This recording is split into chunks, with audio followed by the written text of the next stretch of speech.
Devara movie ఈ month 27న grand గా release అవబోతుంది మనందరికీ తెలుసు. అంటే దాదాపు ఇంకా మూవీ రిలీజ్ కి 20 రోజులు మాత్రమే గ్యాప్ ఉంది. మరి ఇప్పటికీ సినిమా మీద ఉన్న హైప్ ఏంటి, సినిమా హిట్ అవుతుందా, అండ్ ఎన్టీఆర్ గారు ఈ సినిమాతో ఎన్ని కోట్ల కలెక్షన్స్ రాబట్టించే అవకాశాలు ఉన్నాయి, ఆయన ఏమైనా రికార్డ్ సృష్టిస్తాడా లేదంటే సినిమా ఫ్లాప్ అవుతుందా, ఇలా ప్రతిదీ కూడా ఈ వీడియోలో క్లియర్ కట్ గా డిస్కస్ చేయబోతున్నాం. సో కాబట్టి వీడియోని మాత్రం ఎట్టి పరిస్థితుల్లో కూడా స్కిప్ చేయకుండా లాస్ట్ వరకు చూసి జూనియర్ ఎన్టీఆర్ గారి ఫ్యాన్స్ మాత్రం పక్కా లైక్ వేస్తారని కోరుకుంటూ వీడియో అయితే మొదలు పెడుతున్నాం. ఫస్ట్ ఆఫ్ ఆల్ ఈ దేవరా సినిమా మీద మన తెలుగులో హైప్ అయితే బానే ఉంది. మరి బీభత్సవమైన హైప్ అని చెప్పలేను గానీ పర్లేదు, ఒక రకంగా ఉంది. ఇప్పటి వరకు సినిమా నుండి 3 సాంగ్స్ వచ్చాయి. అందులో ఫస్ట్ అండ్ సెకండ్ సింగిల్స్ మంచి ఫామ్ లో దూసుకుపోతున్నాయి సోషల్ మీడియాలో. ఇకపోతే మొన్న వచ్చిన థర్డ్ సింగిల్ అన్నది కొంచెం మిక్స్డ్ టాక్ తో రన్ అవుతుంది. అయినా పర్లేదు, ఇది వరకు వచ్చిన సాంగ్స్ అండ్ గ్లిమ్స్ అన్నవి కొంచెం హైప్ ని బిల్డ్ చేసుకున్నాయి. కాకపోతే చాలా మందికి ఇది వరకు వచ్చిన టీజర్ గట్టు సాంగ్స్ గ్లిమ్స్ ప్రతిదీ చూస్తుంటే కొంచెం కొట్టాల శివ గారి మీద భయం పట్టుకుంది. అదేంటంటే ఆచార్య లాంటి వైబ్స్ కనిపిస్తున్నాయని. అంటే డైరెక్టర్ శివ గారు ఆచార్యలో ఎలా అయితే పాదగట్టం సిద్ధపడమని కొత్త ప్లేసెస్ ని క్రియేట్ చేశారో, అలానే ఈ దేవరా సినిమాలో కూడా కొత్త కొత్త ప్లేసెస్ ని ఇంట్రడ్యూస్ చేస్తారంట. ఇలా ఓన్ గా ప్లేసెస్ ని క్రియేట్ చేసుకుంటే చెప్పలేం మామా, ఖాన్ సార్ కేజీఎఫ్ లాగా హిట్ అయినా అయిపోవచ్చు, ఆచార్య పాదగట్టం లాగా మిగిలిపోవచ్చు. ఆ యొక్క కొత్త ప్రపంచాన్ని మనం ఓన్ చేసుకునే అంత డీప్ గా స్క్రీన్ ప్లే ని చూపిస్తే మాత్రం ఈజీగా హిట్ బ్లాక్ బస్టర్ కొట్టేది. అయినా ఆచార్య డిజాస్టర్ తర్వాత కొట్టాల శివ గారు చాలా వరకు లాంగ్ గ్యాప్ తీసుకుని ఈ స్టోరీని రాశారు. అంతేకాదు బయట వినిపిస్తున్న న్యూస్ ప్రకారం ఎన్టీఆర్ గారు కూడా స్క్రిప్ట్ లో చాలా వరకు ఇన్వాల్వ్ అయ్యి చాలా స్క్రిప్ట్ చేంజెస్ చేశారంట 3-4 సిట్టింగ్స్ లో. ఎందుకంటే రాజమౌళి గారితో కలిసి వర్క్ చేశాక తన నెక్స్ట్ మూవీ ఏ హీరోదైనా సరే ఫ్లాప్ అవుద్ది అనే ఒక మిత్ ఉంది కదా, ఆ మిత్ ఈ సినిమాతో పక్కా ఎన్టీఆర్ గారు బ్రేక్ చేయాలని ఫిక్స్ అయ్యి ఉన్నారు. అండ్ ఇందాక మనం మాట్లాడుకున్నట్టు సినిమాలో విజువల్స్ పరంగా మాత్రం అసలు ఎటువంటి కాంప్రమైజ్ కూడా మూవీ టీం వాళ్ళు అవ్వలేదంట. మెయిన్లీ ఫైట్స్ అయితే వేరే లెవెల్ అరాచకంగా ఉంటాయంట. సినిమాలో ఎక్కువగా 3 ఫైట్లు హైలైట్ ఉంటాయి.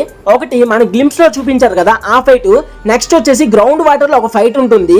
ఆ ఫైట్ కి థియేటర్లు తగలబడిపోవడం మాత్రం పక్కా ఫిక్స్. అండ్ సినిమా బిజినెస్ విషయానికి వస్తే ఓన్లీ ఆంధ్రలోనే ఈ సినిమా 55 కోట్ల వరకు బిజినెస్ ని చేసుకుంది. అంటే దాదాపు 60 కోట్లు కలెక్ట్ చేస్తే చాలు హిట్ అయిపోయినట్టు. అండ్ అనదర్ స్టేట్స్ విషయానికి వస్తే ఆల్రెడీ మూవీ మీద కొంత హైప్ ని బిల్డ్ చేసుకున్నారు కాబట్టి ఆ హైప్ తోనే కొంత బ్రేక్ ఈవెన్ కంప్లీట్ చేసుకునే ఛాన్సెస్ ఉన్నాయి ఈజీగా.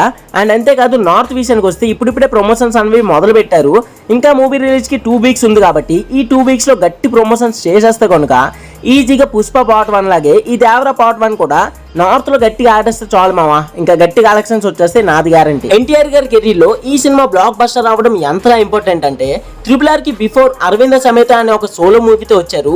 ఆఫ్టర్ RRR లో మల్టీ స్టారర్ గా యాక్ట్ చేశాక for the first time Devara అనే ఈ సోలో మూవీతో ఎంటర్ అవ్వబోతున్నారు. ఒకవేళ ఈ సినిమా కనుక బ్లాక్ బస్టర్ అయింది అనుకోండి, ఇంకా ఎన్టీఆర్ గారికి తిరిగి చూడాల్సిన లేదు, పాన్ ఇండియా వైడ్ గా ఒక మంచి గుర్తింపుని సాధించుకుంటాడు. బట్ వన్స్ ఫ్లాప్ టాక్ వచ్చింది అనుకోండి, RRR సినిమా అనేది రామ్ చరణ్ గారు రాజమౌళి గారు ఉండడం వల్లనే అంతలా కలెక్షన్స్ వచ్చాయి. ఎన్టీఆర్ గారు ఏ మాత్రం యూజ్ అవ్వలేదు సినిమా కానీ ఘోరంగా నెగిటివిటీని ఫేస్ చేసుకుంటారు. కాబట్టి జూనియర్ ఎన్టీఆర్ గారి కెరీర్ లో ఫర్ ది ఫస్ట్ టైం ఇది ఒక టాస్క్ అని చెప్పుకోవచ్చు. మనం వచ్చిన దేవరా ట్రైలర్ కూడా చాలా వరకు నెగిటివిటీని ఫేస్ చేసుకుంది. అండ్ అనిరుద్ధ్ గారి బీజిఎం అయితే అంతగా ఇంపాక్ట్ కలిగించలేకపోయింది. కానీ బయట నడుస్తున్న పాయింట్ ప్రకారం అనిరుద్ధ్ గారు సాంగ్స్ లోను ట్రైలర్ కట్ లోను ఇచ్చిన బీజిఎం అయితే నార్మల్ గా ఉంది.